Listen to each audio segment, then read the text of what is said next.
Iya, heeh. Ora pantes nek awake dhewe nuturi temanten wis kersane sing nuturi wong tuane, Pak Kiai dan lain sebagainya. Iya, iya Mak, iya ngestokake dawuh. Heeh. Sing bisa mung awake dhewe ngaturake panuwun. Oh ngono, heeh, ngaturake terima kasih yang sangat banyak. Heeh. Kunjuk ya kuwi Sohibul Hajat, Pak Kades, Pak Kades Ketawang, heeh.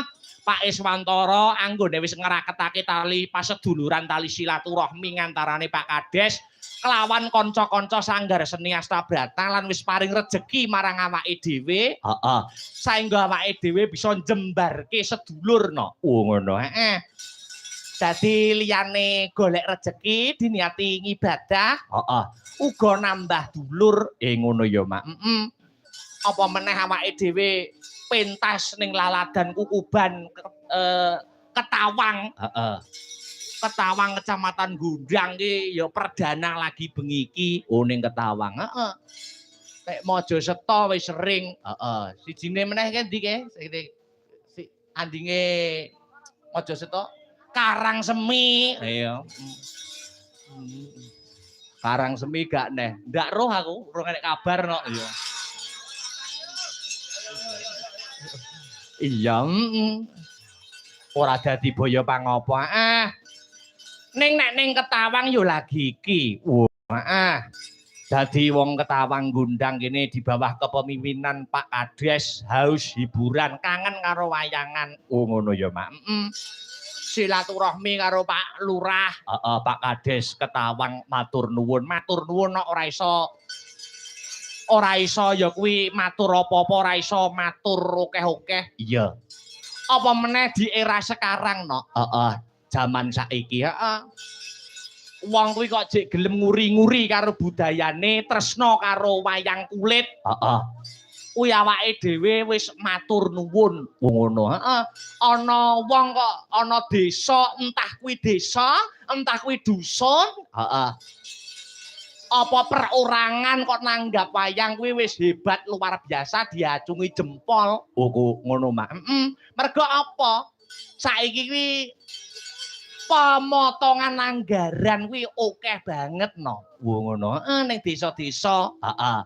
Anggaran desa dipotong mergo kebijakan pusat sing digawe Koperasi Merah Putih, ayo. Sing digawe pusat MBG, ayo.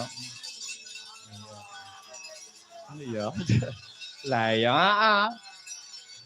Mula awake dhewe nek ana omong tetep nglestarekke budayane ana desa tetep rutin nanggap wayang utawa perorangan ngono wae wis ngucapake matur nuwun yo ngucapake matur nuwun.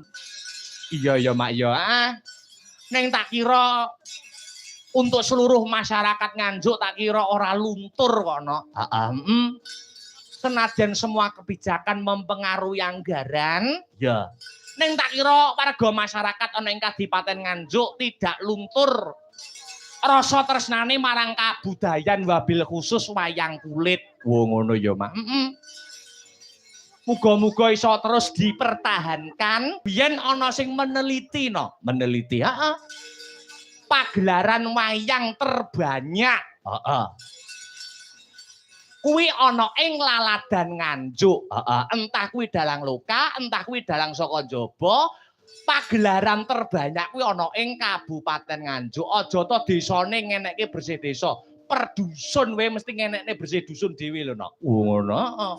Malah ana sing per RW ngono barang. Lah iya. Muga-muga isih terus dipertahankan karo masyarakat Nganjuk anggone tresna karo kabudayan. Ya kuwi kanthi cara nguri-nguri lan ngurip-urip budaya. Heeh. Eling-eling wayang kuwi jati dirine wong Jawa. Heeh. Wayang kulit kuwi luas kang sarta luwes, luas kang sarta luwes. Heeh. Ora mung kinarya hiburan, ora mung kinarya entertainment, heeh. Ning iso ditonton dadi tuntunan kang kebak ing reh tatanan. Wayang kulit kuwi, heeh. Mula wayang kuwi tatanane, heeh. Kuwi wayange ditata nengen ditata ngiwa, heeh. Kuwi jenenge simpingan. Ha iya, Simpingan tengen karo simpingan